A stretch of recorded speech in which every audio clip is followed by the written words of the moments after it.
Dans la nuit de samedi à dimanche 2 octobre 1988, une heure seulement après la fin de la projection du film de Scorsese, La dernière tentation du Christ, la salle de spectacle du building rue Proudhon à Besançon est ravagée par les flammes. Attentat certainement, car dans les décombres, sous un fauteuil du balcon, les policiers ont retrouvé les restes de composants électroniques et lancent l'hypothèse d'un mécanisme de mise à feu par retardement.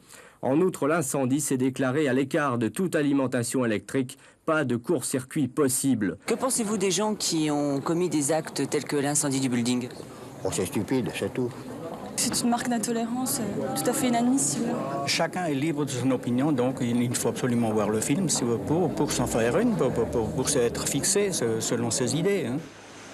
Depuis sa sortie, le film a déchaîné les passions dans les rangs catholiques intégristes. Les projections suivantes sont organisées dans une autre salle byzantine et encadrées par la police. L'affiche de La dernière tentation du Christ a été modifiée. Elle indique que le film, je cite, n'est pas une adaptation des évangiles. C'est peut-être la seule victoire des opposants à Martin Scorsese. Les spectateurs ne se sont, semble-t-il, pas découragés devant cette projection, placée pourtant sous haute surveillance. L'enquête menée à Paris et Besançon aboutit en quelques semaines. Un homme de 28 ans est arrêté.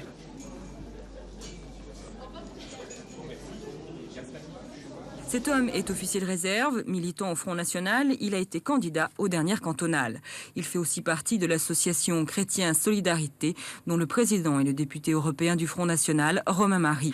En septembre dernier, c'est-à-dire quelques jours avant l'attentat contre le building, il a été contacté par téléphone par Emmanuel Dousseau, responsable de l'attentat contre le cinéma parisien Le Saint-Michel.